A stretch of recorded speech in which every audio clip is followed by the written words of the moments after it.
Hello बच्चों, तो आज हम लोग कोऑर्डिनेशन कंपाउंड में नेक्स्ट थ्योरी के बारे में आज पढ़ने वाले हैं और इस थ्योरी का नाम है वैलेंस बॉन्ड थ्योरी और इसको शॉर्ट फॉर्म में हम लोग लिखते हैं VBT।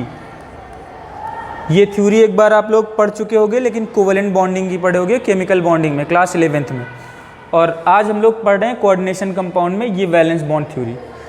वैलेंस बॉन्ड थ्योरी को डेवलप कौन किया था? पाउलिंग ने।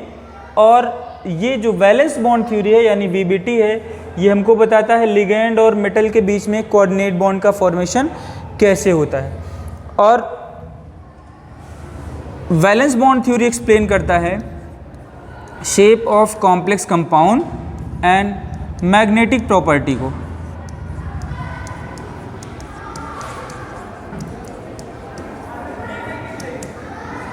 ये वही मैग्नेटिक प्रॉपर्टी है जो आप लोग पढ़े होंगे DNF ब्लॉक एलिमेंट्स में। DNF ब्लॉक एलिमेंट्स में आप लोगों ने पढ़ा होगा पैरामैग्नेटिक सब्सटेंस, डायामैग्नेटिक सब्सटेंस और फेरोमैग्नेटिक सब्सटेंस। तो वही चीज़ है ये, और यहाँ पर हम लोग सीखने वाले हैं मैग्नेटिक मूवमेंट को कैलकुलेट करके।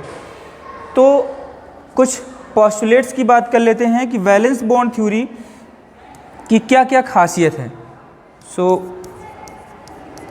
Postulates of valence bond theory.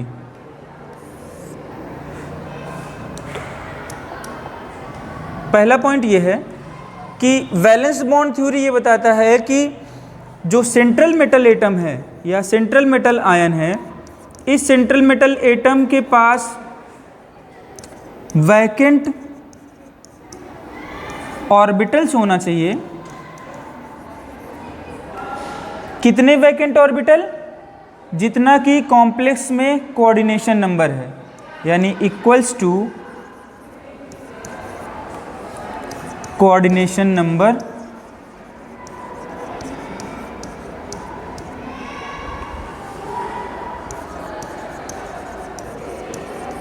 Of central metal ion.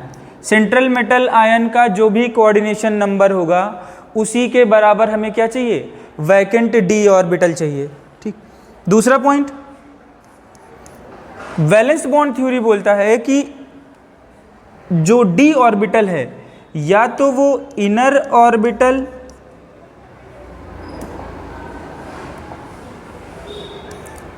Orbital participate कर सकता है, जिसको हम लोग बोलते हैं n-1 d ऑर्बिटल, या फिर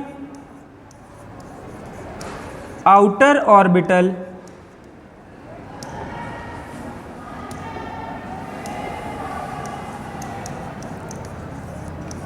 पार्टिसिपेट कर सकता है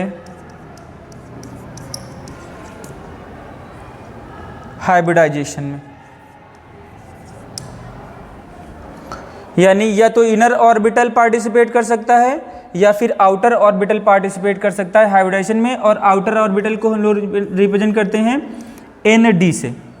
यानी आउटर ऑर्बिटल अगर इन्वॉल्व हो रहा है हाइब्रिडाइजेशन में तो वो ND वाला होगा, और इनर ऑर्बिटल इन्वॉल्व हो रहा है तो वो N-D वाला ऑर्बिटल होगा। 2 पॉइंट। थर्ड पे आते हैं। अगर inner orbital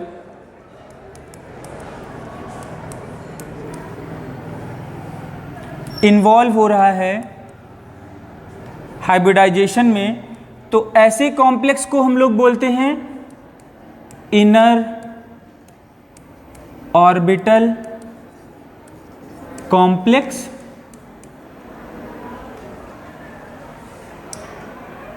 inner orbital complex, या फिर लो स्पिन कॉम्प्लेक्स, या फिर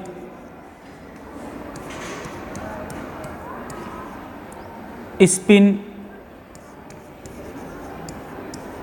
पेयर्ड कॉम्प्लेक्स। साथ ही साथ अगर आउटर ऑर्बिटल इन्वॉल्व हो रहा है, outer orbital means ND orbital involve हो रहा है हाइब्रिडाइजेशन में, तो ऐसे कॉम्प्लेक्स को हम लोग बोलते हैं आउटर ऑर्बिटल कॉम्प्लेक्स या फिर हाई स्पिन कॉम्प्लेक्स या फिर स्पिन फ्री कॉम्प्लेक्स। तो ये इनके कुछ नाम हैं जो वैलेंस बॉन्ड थ्योरी कॉम्प्लेक्स को दिया था। इनर ऑर्बिटल इन्वॉल्व हो रहा है तो इनर ऑर्बिटल कॉम्प्लेक्स और लो स्पिन कॉम्प्लेक्स या फिर स्पिन पेयर्ड कॉम्प्लेक्स, या फिर आउटर ऑर्बिटल इन्वॉल्व हो रहा है तो इसको हम लोग बोलेंगे आउटर ऑर्बिटल कॉम्प्लेक्स या हाई स्पिन कॉम्प्लेक्स या फिर स्पिन फ्री कॉम्प्लेक्स। नेक्स्ट, जो वैलेंस बॉन्ड थ्योरी है ये explains about geometry of coordination compound. Coordination compound की ज्योमेट्री के बारे में ये एक्सप्लेन करता है वैलेंस बॉन्ड थ्योरी। अब बात आती है कि सर कौन कौन सी ज्योमेट्री को एक्सप्लेन करता है, तो हम लोग आगे मूव करते हैं।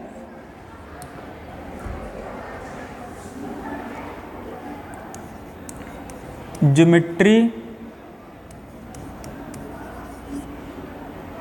वर्नर थ्योरी आपने पढ़ा होगा, और वर्नर थ्योरी बताता है दो तरह की वैलेंसी के बारे में, प्राइमरी वैलेंसी और सेकेंडरी वैलेंसी।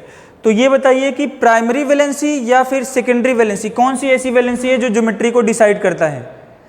तो हमने आपको पढ़ाया था, और जो सेकेंडरी वैलेंसी है, सेकेंडरी वैलेंसी डिसाइड करती है geometry of complex compound.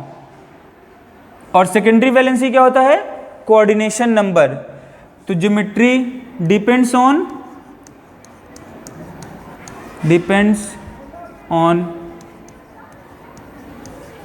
Coordination number, और ये कोऑर्डिनेशन नंबर आपको पढ़ना है 2,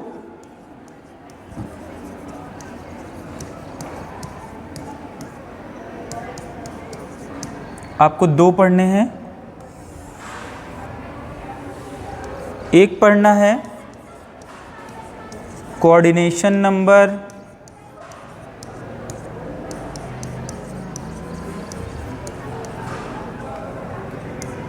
4 और एक पढ़ना है आपको कोऑर्डिनेशन नंबर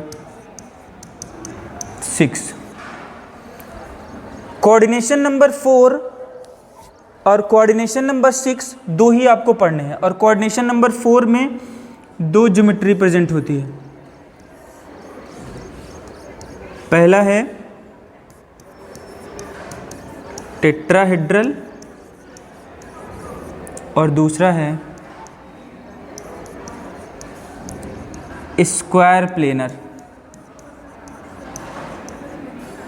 टेट्राहेड्रल और स्क्वायर प्लेनर। टेट्राहेड्रल तब आता है, आप लोग पढ़े होंगे हाइब्रिडाइजेशन में, जब हाइब्रिडाइजेशन sp3 होता है, और स्क्वायर प्लेनर आता है जब हाइब्रिडाइजेशन dsp2 होता है। यानी अगर हाइब्रिडाइजेशन sp3 आया तो ज्योमेट्री क्या होगी, टेट्राहेड्रल, और अगर हाइब्रिडाइजेशन dsp2 आया तो जो ज्योमेट्री होगी वो स्क्वायर प्लेनर होगी।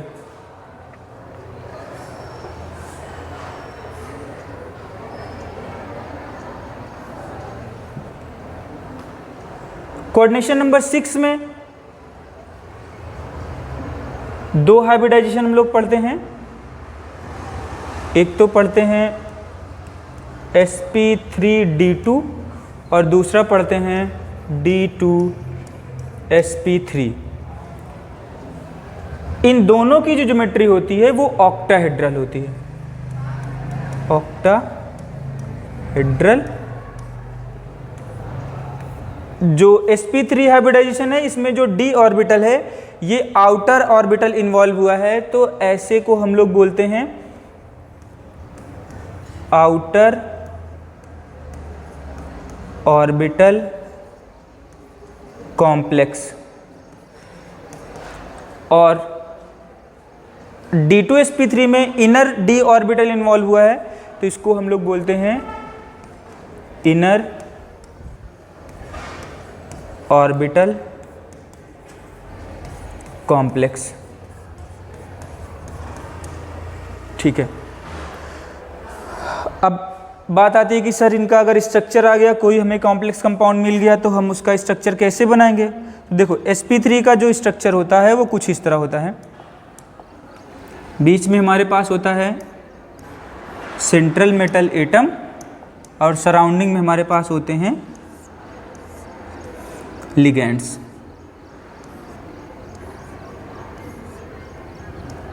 तो ये है टेट्राहेड्रल स्ट्रक्चर। ठीक, स्क्वायर प्लेनर, सेंटर में हमारे पास होता है मेटल और जो सराउंडिंग है, सराउंडिंग में हमारे पास होते हैं 4 लिगेंड्स।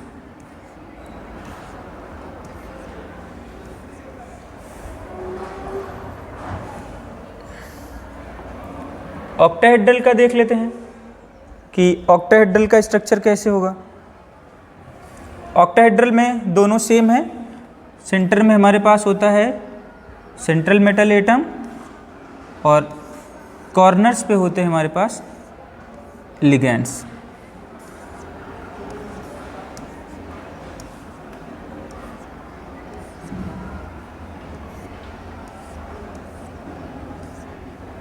ये है, यहाँ पे लिगेंड्स होंगे। तो ये है पोजीशन ऑफ लिगेंड्स। ठीक है, तो ये आप इसको अपनी कॉपी में नोट करिए। फिर हम लोग आगे बढ़ते हैं एग्जाम्पल की ओर, और इसके एग्जाम्पल्स बहुत इंपॉर्टेंट हैं।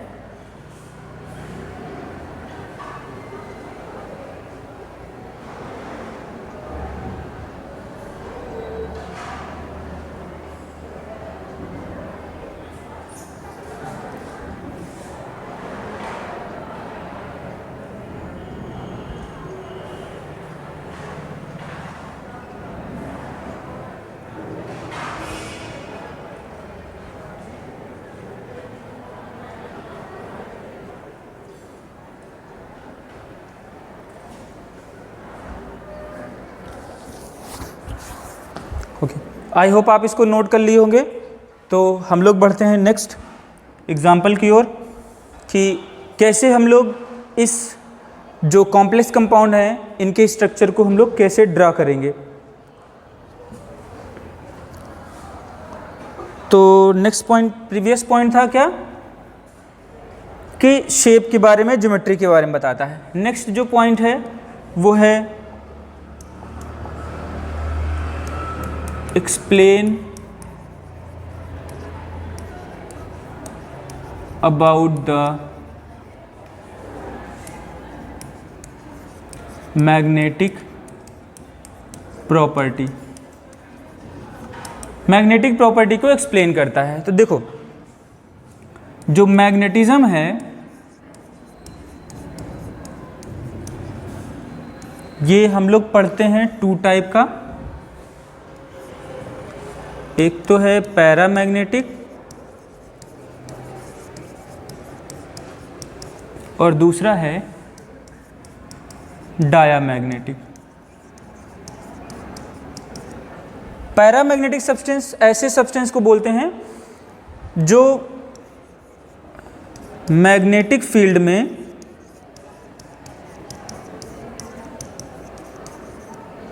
अट्रैक्ट हों।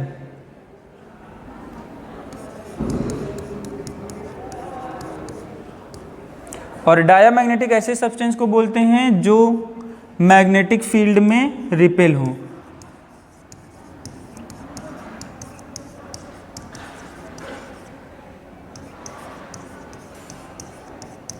ठीक है, अब बात आती है सर कैसे पहचानेंगे कि कोई भी कॉम्प्लेक्स कंपाउंड पैरामैग्नेटिक है कि डायामैग्नेटिक है, या कैसे पहचानें कि ये जो सब्सटेंस है ये मैग्नेटिक फील्ड में अट्रैक्ट होगा कि रिपेल होगा।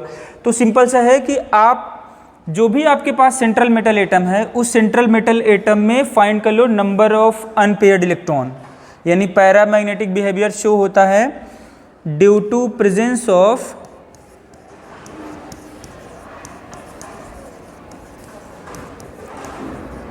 वन और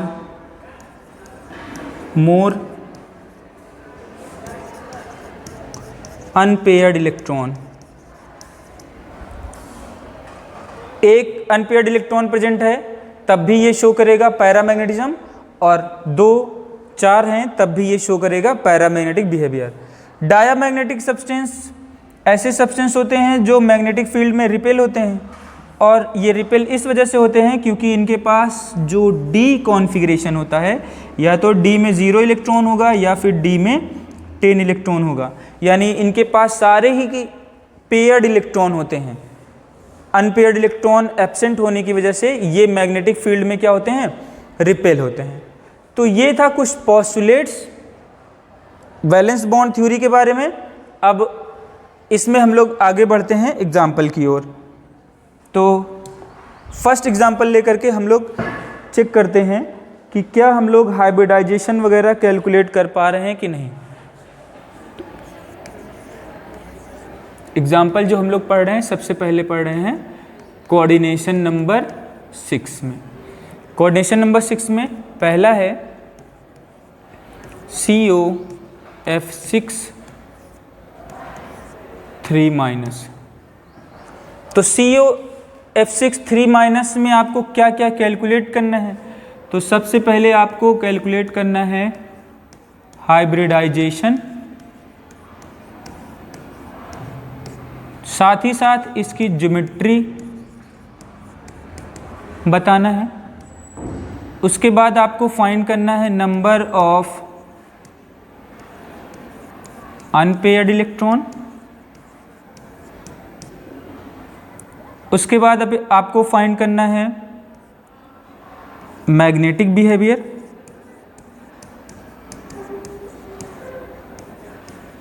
मैग्नेटिक बिहेवियर का मतलब पैरामैग्नेटिक होगा कि डायामैग्नेटिक, और साथ ही साथ आपको फाइंड करना है म्यू स्पिन। म्यू स्पिन का फॉर्मूला होता है √n+2, और इसकी जो यूनिट होती है वो BM होता है, यानी बोहर मैग्नेटॉन बोलते हैं, where n = number of unpaired electron. ठीक है, तो इतना चीज आपको फाइंड करना है इस कॉम्प्लेक्स कंपाउंड में। तो शुरू करते हैं सबसे पहले हाइब्रिडाइजेशन। हाइब्रिडाइजेशन अगर आपको कोई भी कॉम्प्लेक्स दिया हुआ है तो पहला स्टेप है कि आपको उस कॉम्प्लेक्स कंपाउंड का ऑक्सीडेशन स्टेट निकालना है, यानी जो भी सेंट्रल मेटल एटम प्रेजेंट है उसकी ऑक्सीडेशन स्टेट फाइंड करना है। तो यहाँ पे सेंट्रल मेटल एटम कोबाल्ट है तो X मान लो, X प्लस फ्लोरीन पे चार्ज, फ्लोरीन हमारा यूनिडेंटेड लिगेंड है और इस पे होता है -1 चार्ज, तो -1 × 6 = -3, तो x - 6 = -3, तो x = -3 + 6, तो x +6 आ जाएगा हमारा ऑक्सीडेशन स्टेट। ठीक है, अब इस कोबाल्ट का आप इलेक्ट्रॉनिक कॉन्फ़िगरेशन निकालिए। तो कोबाल्ट का जो एटॉमिक नंबर होता है वो होता है 27, और इसका इलेक्ट्रॉनिक कॉन्फ़िगरेशन होगा 1s2 2s2 2p6 3s2 3p6 3d7 and 4s2। लेकिन कोबाल्ट पे ऑक्सीडेशन स्टेट कितना आया है? ऑक्सीडेशन स्टेट आया है +3, तो x +3 आ गया है ऑक्सीडेशन स्टेट। तो कोबाल्ट क्या करेगा? 3 इलेक्ट्रॉन अपना लूज करेगा, यानी CO3+ में जो इलेक्ट्रॉनिक कॉन्फ़िगरेशन होगा वो होगा 3d, 2 इलेक्ट्रॉन यहाँ से निकालेगा, 1 इलेक्ट्रॉन यहाँ से, 3d6 and 4s0 4p0 and 4d0। अब देखो, वैलेंस बॉन्ड थ्योरी बोला था कि जितना कोऑर्डिनेशन नंबर होगा उतना ही हमारे पास वैकेंट d ऑर्बिटल होना चाहिए। तो चेक करते हैं, पहले इलेक्ट्रॉन फिल करते हैं 3d में।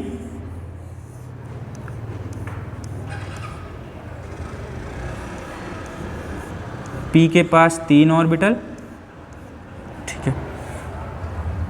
और डी के पास है 5 ऑर्बिटल जो कि इलेक्ट्रॉन नहीं है इसमें। डी में 6 इलेक्ट्रॉन है। जो फ्लोरीन एटम होता है, फ्लोरीन हमारा वीक फील्ड लिगैंड होता है, weak field ligand. Weak field ligand क्या करता है, जब भी डी ऑर्बिटल में हम लोग नंबर ऑफ इलेक्ट्रॉन फिल करते हैं वो एक एक फिल करते हैं, और अगर यहीं पर स्ट्रॉन्ग फील्ड लिगैंड आ जाएगा तो हम लोग जो डी में इलेक्ट्रॉन फिल करेंगे वो 2-2 इलेक्ट्रॉन फिल करेंगे। अब देखो 6 इलेक्ट्रॉन फिल करना है वीक फील्ड लिगैंड के बिहाफ पे, तो 1-1 इलेक्ट्रॉन, 1 2 3 4 5 6, 6 इलेक्ट्रॉन हमने फिल कर दिया। अब वैकेंट ऑर्बिटल कितना चाहिए, जितना कोऑर्डिनेशन नंबर है, तो कोऑर्डिनेशन नंबर 6 है। अब चेक करो हमारे पास 6 ऑर्बिटल होना चाहिए, 1 2 3 4 5 6, तो यहाँ से लेकर के यहाँ तक जो ऑर्बिटल है ये 6 वैकेंट ऑर्बिटल्स हैं। अब देखो इस वैकेंट ऑर्बिटल में कौन से सबसेल के कितने ऑर्बिटल हैं, एस का 1 है, पी का कितना है 3 है, तो sp3, डी का कितना है 2 है, तो हमारा हाइब्रिडाइजेशन आ गया sp3d2, हाइब्रिडाइजेशन आ गया sp3d2। ठीक है, अब अगर हाइब्रिडाइजेशन sp3d2 आ गया है तो आप बताओ ज्योमेट्री क्या होगी, आउटर ऑर्बिटल कॉम्प्लेक्स हो या फिर इनर ऑर्बिटल कॉम्प्लेक्स हो, दोनों के लिए ज्योमेट्री हमने बताया था octahedral, octahedral. Number of unpaired electron find कर लो, total number of unpaired electron 1 2 3 4, तो नंबर ऑफ अनपेयर्ड इलेक्ट्रॉन आ जाएंगे 4। मैग्नेटिक बिहेवियर, अब इसके पास अनपेयर्ड इलेक्ट्रॉन होगा तो ये क्या होगा, पैरामैग्नेटिक होगा, ये होगा पैरामैग्नेटिक।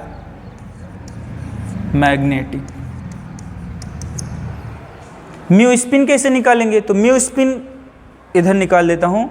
म्यू स्पिन का जो फॉर्मूला होता है वो होता है √n+2, तो n की वैल्यू यहाँ पे कितना है, अनपेयर्ड इलेक्ट्रॉन 1 2 3 4, तो ये √4 4+2, तो ये आ जाएगा √4 × 6, तो ये आ जाएगा √24, और ये इक्वल हो जाएगा 4.83 bm। ये आ गया हमारा मैग्नेटिक मोमेंट। मैग्नेटिक मोमेंट की जो वैल्यू है ना वो फिक्स होती है, इसको नोट करिए तो बताता हूँ मैं।